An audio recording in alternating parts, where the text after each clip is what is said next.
नमस्कार, स्वदेश न्यूज की खास पेशकश बातें सितारों की में आप सभी का स्वागत है। मैं हूं भागीरथ साहू।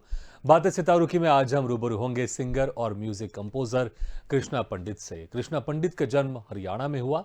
म्यूजिक में ग्रेजुएशन की पढ़ाई की कृष्णा पंडित ने। फिल्म बिल्लू बारबर के टाइटल सॉन्ग पीपली लाइव सॉन्ग के रिकॉर्डिस्ट भी रहे हैं। कृष्णा पंडित ने दूरदर्शन में प्रसारित म्यूजिक प्रोग्राम गाता रहे के कृष्णा पंडित डायरेक्टर भी रहे हैं। कृष्णा ने सूफी गीतों और भजनों की म्यूजिक एल्बम में अपनी आवाज दी है, तो कई भजनों के म्यूजिक कंपोजर भी रहे हैं। तो कैलाश खेर और स्वर्गीय रविंद्र जैन के प्रोग्राम के ऑर्गेनाइजर भी रहे हैं। तो आज हम इनसे रूबरू होंगे और जानेंगे इनके सिंगिंग और म्यूजिक कंपोजिशन के सफर के बारे में। तो आज हमारे मेहमान हैं सिंगर और म्यूजिक डायरेक्टर कृष्णा पंडित। कृष्णा पंडित ने अभी तक कई भजनों को संगीतबद्ध भी किया है और कई बड़े नामी ग्रामी सिंगर्स के साथ इन्होंने काम भी किया है। फिल्म बिल्लू बारबर का जो टाइटल सॉन्ग है उसके रिकॉर्डिस्ट भी रहे हैं। तो फिल्म पीपली लाइफ उसके गाने के भी रिकॉर्डिस्ट रहे हैं। तो अपनी आवाज में कई सूफी गीत और भजनों की म्यूजिक एल्बम्स भी इन्होंने लॉन्च किए हैं।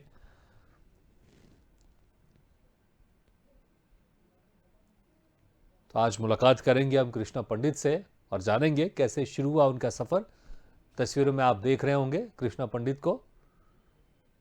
कुछ देर में हमारे साथ जुड़ेंगे, हम जानेंगे कि कैसे इनके अंदर इच्छा जागृत हुई सिंगिंग करने की, म्यूजिक करने की, कैसे इनका सफर रहा, किस तरह की परेशानियां आई और क्या कुछ चैलेंजेस अभी भी उनके सामने हैं, उस पर भी हम चर्चा करेंगे।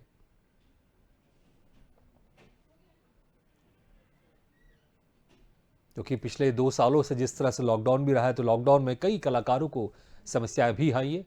और इस वक्त हमारे साथ सीधे जुड़ गए हैं सिंगर और म्यूजिक डायरेक्टर कृष्णा पंडित। कृष्णा जी, आपका बहुत बहुत स्वागत है स्वदेश न्यूज की खास बहुत बहुत पेशकश बातें सितारों की में। बहुत बहुत धन्यवाद भागीरथ जी, आपका बहुत बहुत धन्यवाद। आपने इसमें कनेक्ट किया। जी कृष्णा जी, हम सबसे पहले तो ये जानना चाहेंगे कि आखिर कब आपको लगा, उम्र क्या थी, कितने छोटे आप उस वक्त थे कि आपको लगा कि मुझे आगे चलकर मुझे सिंगर बनना है, मुझे म्यूजिक कंपोजर बनना है।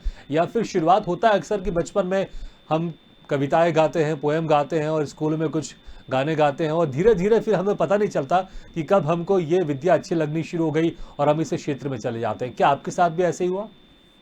जी बिल्कुल भागीरथ जी, एक्चुअल में क्या था, मैं बचपन से स्टेज करता था। हम्म। जो मुझे कंटिन्यू स्टेज मिलते गए और स्कूलिंग जो होती है उसमें कंटिन्यू स्टेज किए, तो वहाँ से एक अच्छा प्रोत्साहन मिला। हम्म। और निरंतर जब वहाँ से प्रोत्साहन मिलता रहा तो सभी लोग कहते थे, सारे जो साथ वाले लोग थे वो जी। निरंतर ये कहते थे कि आपको ऐसा करना चाहिए, आपको म्यूजिशियन बनना चाहिए, वो हम्म। आपके लिए लाइन। तो निश्चित ही ये हुआ और उसमें कंटिन्यू जो लोगों का अप्रिशिएशन मिला हम्म। उसको ले फिर एक इच्छा जागृत हुई। गुरु के पास बैठे और वहाँ सीखना शुरू किया। हम्म। तो फिर ये चीज थी कि जो लोगों का सपोर्ट था उसमें और अप्रिशिएशन मिला।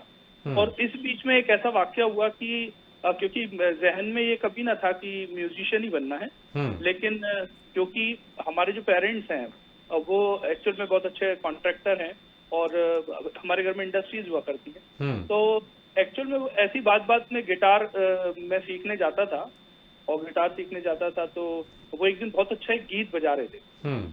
तो उसकी एक प्ले थी कि वो एक धुन थी, आपने हर किसी को नहीं मिलता यहाँ प्यार जिंदगी में। हम्म। और 1998 की बात है। हम्म। और उस ड्यूरेशन में एकदम से एक क्यूरियोसिटी हुई कि मैं जाके सिंथ पे बैठ गया। तो हम्म। सिंथ पे बैठना, तो अब स्वाभाविक बात है कि एक म्यूजिशियन को उसका इंस्ट्रूमेंट बहुत प्यारा होता है। जी। तो उन्होंने ऐसे ही कहा कि बोले तुमने कभी सीखा है, तुम कब जानते हो तुम ये क्या चीज है, तुम किस हम्म। विषय में बात कर रहे हो, ये क्या है। तो एकदम से लगा कि नहीं, अभी तक तो हमारे परिवार में किसी ने नहीं किया, हम्म। लेकिन अब मैं करके बताऊंगा। और ये एक जिद बनी, ये एक ऐसी बात बनी कि करना चाहिए और उस दिन के हम्म। बाद ये करना बिल्कुल फिर आगे बढ़ गया। कि पहला वो क्या था जो आपने गाया था? कविता थी, पोयम थी, गीत था, क्या था? कुछ आपको याद है तो सबसे पहले आपने गाया था? स्कूलिंग में जो सबसे पहले मैं बहुत चाइल्डहुड आर्टिस्ट था, थर्ड क्लास में एक मेरा परफॉर्मेंस था जो ए मेरे वतन के लोगों, जहाँ से हमने शुरू किया था। और इसके बाद में फिर मतलब मैं छोटा था तो गीत चलते रहते थे, वो एक कंटिन्यूशन था।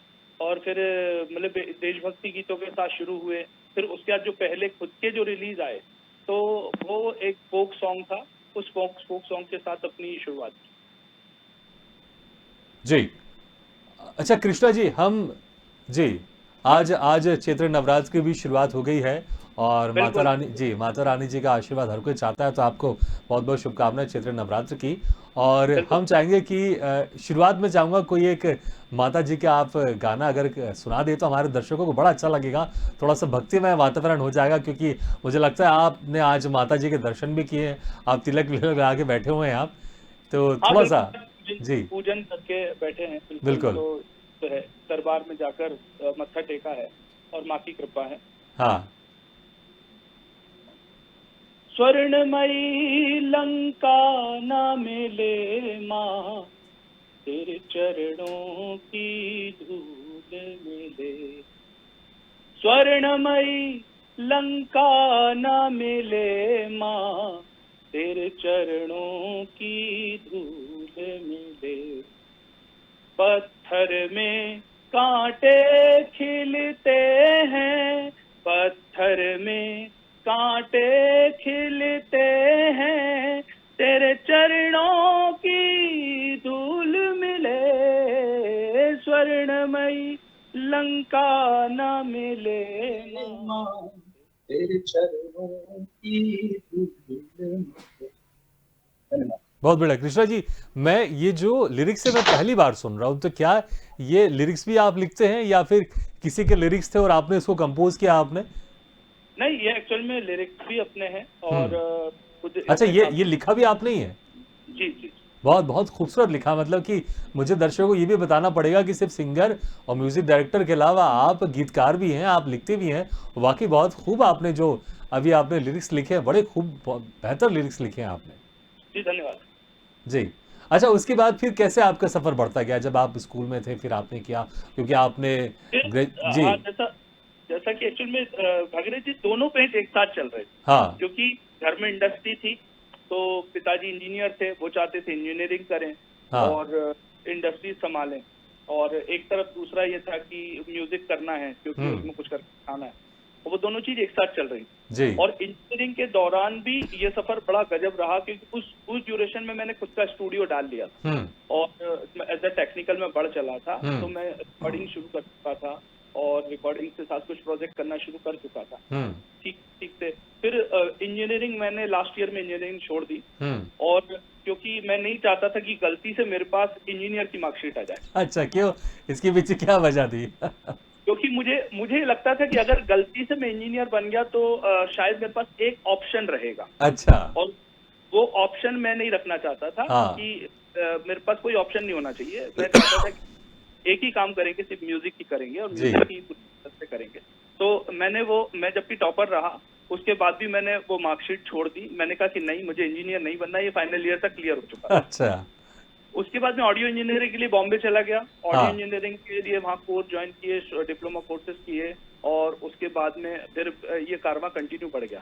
फिर इसके बाद रिकॉर्डिस्ट हो गए, फिर कई फिल्मों के साथ काम किया, वहाँ पे कंटिन्यूशन स्टूडियो चलता रहा। जी। और दूसरे स्टूडियोज को ज्वाइन किया, अशोक होंडा स्टूडियो, शकील अहमद साहब, बहुत थैंकफुल उनके लिए, क्योंकि उनके साथ निरंतर आज तक भी उनके साथ काम कर रहे हैं। और फिर उसके बाद खुद का स्टूडियो शुरू किया, तो वहाँ छोटा भाई भी चला गया, उसने भी साथ में काम जी। शुरू किया, उसकी भी एजुकेशन करवाई खैरागढ़ से।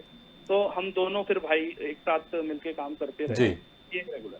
अच्छा, रिकॉर्डिस्ट का आपने जिक्र किया, आप मुंबई गए तो आपने ऐसे वहाँ पर रिकॉर्डिस्ट भी आपने काम किया। जो जी। फिल्म है पीपली लाइव और बिल्लू बार्बर, जो बाद में चल के सिर्फ बिल्लू हो गई थी क्योंकि किसी विवाद के कारण बार्बर शब्द उसमें से हटा दिया गया था। तो इसके जो गाने थे, इसके गाने के आप रिकॉर्डिस्ट भी रहे, तो कैसा ये एक्सपीरियंस था?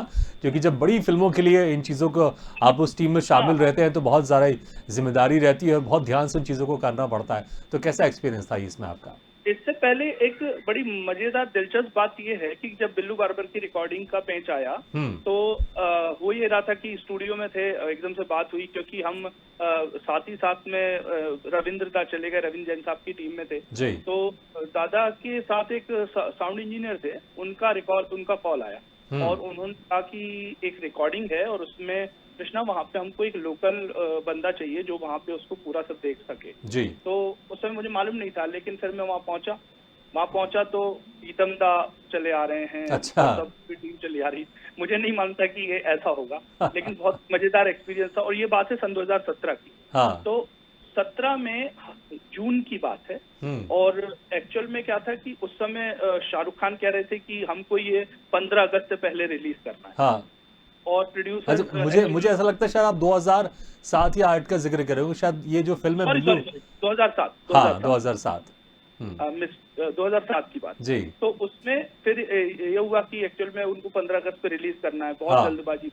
उन्होंने कहा कि नहीं इसको करिए, इसको फटाफट इसको करते हैं। तो हमने जब उसकी शुरुआत की तो हुआ ये कि मेरे को भी एक क्यूरियोसिटी थी क्योंकि मेरे लिए एक ऐसा पहला काम था, बड़ा बैनर का काम था जो कि मेरे को ऐसा लग रहा था कि एक बहुत अच्छा करियर हो सकता है। वास्तव में उसकी मुझे बहुत सपोर्ट मिली उस प्रोजेक्ट से। जी। तो हम जब उसको रिकॉर्डिंग कर रहे थे तो उसका एक बड़ा टिंग डांग डांग डिंग डिंग टिंग डांग डांग टिंग डांग डांग डांग टिंग डांग डांग बिल्लू भयंकर, बिल्लू भयंकर, बिल्लू को लागे न कांटा न कंकर। तो वो था कि यार ये करना है, ये कितनी जल्दी रिलीज होगा और कितनी जल्दी इस पे आए। तो पता लगा कि इस प्रोजेक्ट का वेट करते करते 2009 आ गया। अच्छा। 2000 हाँ, फिर ये 2009 में रिलीज हुआ। कहा हाँ। तो वो बिल्कुल 2 महीने में रिलीज होना था।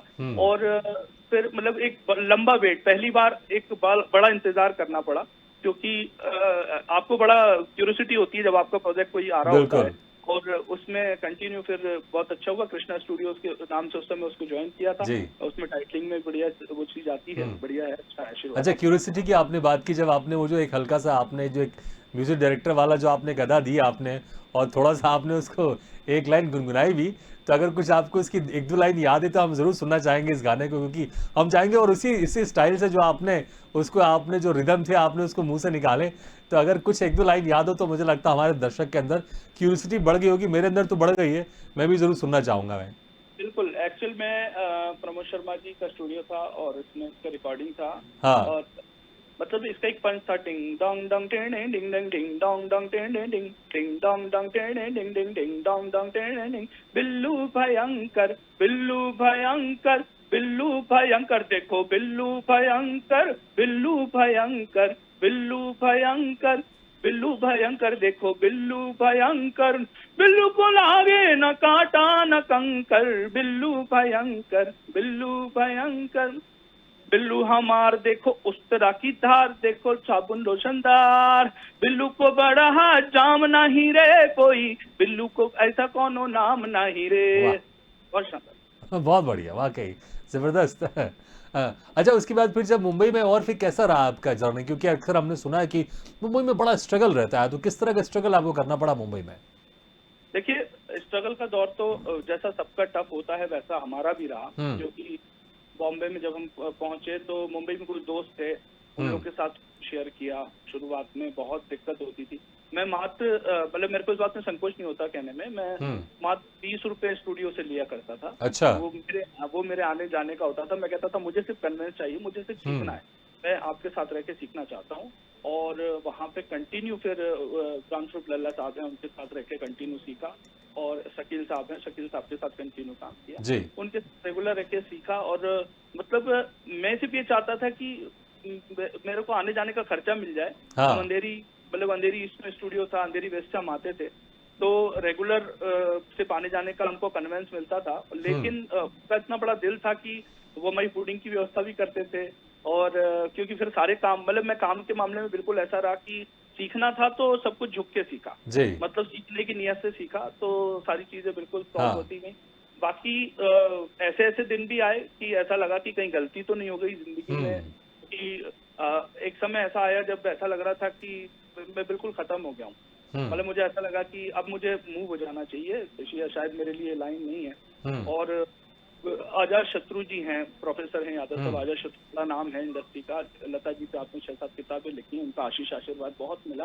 तो मैं एक दिन दादा के साथ बैठा तो दादा से उस दिन मैं रो पड़ा उनकी टेबल पे बैठ के। बोले तो मेरे से बड़े उसने उठने और कहा, एक बड़ी मजेदार बात कही कि अच्छा तू तक क्यों रो रहा है? तो मैंने कहा मेरे समझ में नहीं आ रहा, दोस्त है नहीं, यार नहीं है, फैमिली इस समय साथ नहीं है, म्यूजिक में कुछ हूँ नहीं, अभी सीखना बहुत कुछ है, तो करूँ तो क्या करूँ? मेरे को ऐसा लग मेरा सब कुछ खत्म हो गया, मैं कुछ नहीं कर सकता अब। तो उन्होंने बोला कि अभी तो तेरे को, अच्छा तू चाहता क्या है? तो मैंने ऐसी एक अनायास बोल दिया, मैं दादा बनना चाहता हूँ। हाँ। आपको उनको देख के तो वो मेरे से बोले कि बेटा दादा बनने के लिए अभी तेरी शादी हो गई क्या? तो मैंने कहा नहीं हुई। तो बोले कब हो जाएगी? तो मैंने कहा 8-10 साल में हो जाएगी। तो फिर बच्चे तुरंत हो जाएंगे क्या? मैंने कहा कि नहीं, बच्चे भी समय तो लगेगा। जी। तो बड़े उससे बोले कि अच्छा जैसे ही वो हो जाएंगे तो तुरंत बाप बन जाएगा क्या? तो मैंने कहा कि हाँ। चले ऐसे कैसे बन जाएगा? जब वो बाप बनेगा तब वो जब वो बाप बनेगा तब तुम दादा बनोगे, तब उसको एहसास होगा कि तब तुम सही मायने में बाप बनोगे। मैंने कहा बात तो बहुत गहरी है। तो मैंने कहा इसमें कितना समय लगेगा? तो कहले इसमें 20-25 साल लग जाएंगे। तो बोले फिर आगे? तो कहने लगे जो मकाम हम लोग आज देखते हैं, मेरे को एक बड़ा सबक मिला जी। कि जितने भी लोग आज इस इंडस्ट्री में सेटल्ड हैं, जिन लोग के पास मकाम है, निश्चित ही उनका पूरा जीवन लग गया। जी। और मैं इस बात को समझ पाया, तब मेरे को ये बात समझ में आई, वो दिन था और एक आज का दिन है। फिर मैंने कभी मुड़ के नहीं देखा। बिल्कुल कभी जी, बिल्कुल। और वैसे भी जो म्यूजिक है एक ऐसा क्षेत्र है कि एक गहरी, और मैं तो कहूँगा समंदर की तरह है कि जितना आप अंदर जाएंगे उतना ही आपको नई नई चीज़ें मिलती हैं और आपको लगता है कि अरे यहाँ तक तो मैं पहुँच ही नहीं पाया था। आज भी जिस तरह से वैज्ञानिक समंदर की लगातार खोज करने में जुटे हैं और हर बार कुछ ना कुछ नई चीज़ें उनको मिलती है, तो म्यूजिक भी वैसा ही है। आप इस पर जितना जाएंगे उतना आपको कुछ ना कुछ नई चीज़ें उसमें सीखने की और कुछ नया एक्सपेरिमेंट इसमें करने को मिलता है आपको। जी। अच्छा। इसमें जितना जितना करते जाएं उतना कम है, और वो ये कभी बिल्कुल। को भी कोई पूरा नहीं होता। मैं तो आज भी मैं ये सोचता हूँ कि हम लोग जिंदगी में भाई जो जितना भी होगा संगीत, अभी तो 1% भी नहीं कर जी पाए। बिल्कुल। अच्छा जी, मैं कृष्णा जी चाहूंगा कि जैसे मैंने कहा कि आज चैत्र नवरात्रि भी है, तो कोई और जो आपने लिखा हो माता जी का एल्बम, या आपने कोई कंपोज किया हो, या आपको जो फेवरेट आपको मनपसंद माता जी का कोई गाना हो, तो जरूर हमारे दर्शक फिर से सुनना चाहेंगे। देखिए ऐसे तो बहुत सारे गीत हैं, हाँ, लेकिन जो भी जैसे आपका फेवरेट है अभी आपको याद आ रहा है। हाँ, जैसे अ,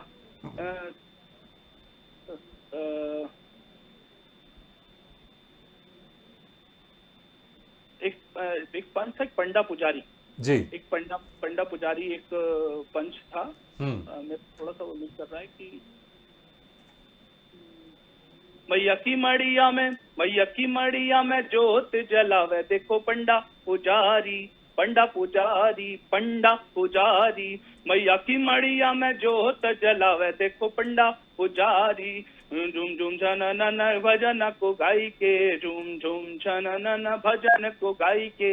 मैया के अंगिया में जोत जलाई के, डम डम डम डम डमरू बजावे देखो पंडा पुजारी, डम डम डम डम डमरू बजावे देखो पंडा पुजारी।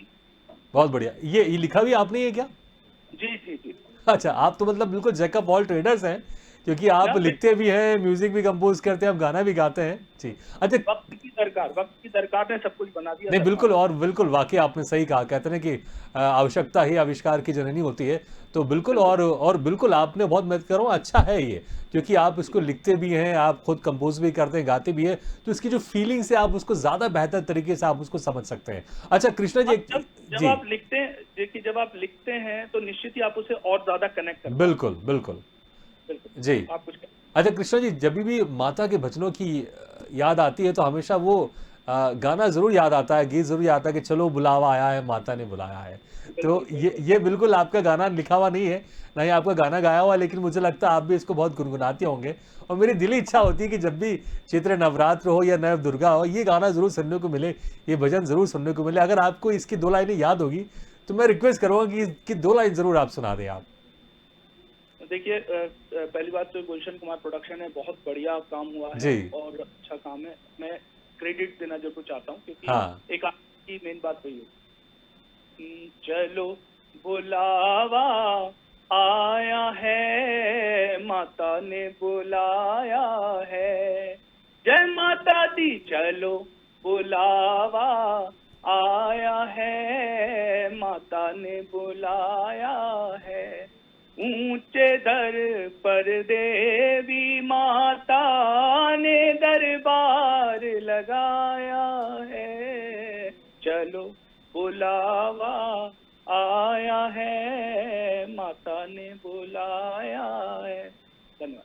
बहुत बढ़िया, बहुत बहुत। मैंने कहा ना कि आज जो चैत नवरात्र का पहला दिन है और अक्सर जो है आज मुझे लगता है कि सब लोग भक्ति के रंग में डूबे हुए हैं और जैसे ये गाना सुनते हैं और जो इसके पहले आपके जो 2 भजन सुने हैं, मुझे लगता है जो हमारे दर्शक है और भक्ति के रंग में डूब गए होंगे और माता जी के आशीर्वाद के लिए और तत्पर होंगे। और मुझे लगता है जो अभी तक मंदिर नहीं गए होंगे, मुझे लगता है वो शाम को जरूर मंदिर जाएंगे दर्शन करने। अच्छा, आप इसके अलावा आप सूफी गीत भी आप लिखते हैं और आप गाते भी हैं, तो जिसको आपने खुद म्यूजिक कंपोज भी किया है, तो सूफी में से कोई एक आध कोई गाना हो जाए, क्योंकि सूफी भी एक तरह से भक्ति ही है, तो अगर उसका भी कोई अगर एक आध कोई आपको याद हो गीत तो जरूर सुनना चाहेंगे हमारे दर्शक भी। अभी जी जैसा कि आपने बताया और कहा भी, क्योंकि सूफी भी भजन ही है, जी भजन बिल्कुल इबादत है। और बिल्कुल एक्चुअल में देखिए संगीतकार की कौम तो सिर्फ एक कौम जी। होती है, संगीत कौम होती है, और निश्चित ही वो सब उसका भाव होता है। तो बिल्कुल। सूफी में मैं आपको अभी एक बहुत अच्छा एक मार्मिक दृश्य मैं किसी दिन व्हाट्सएप पे पढ़ रहा था हाँ कि एक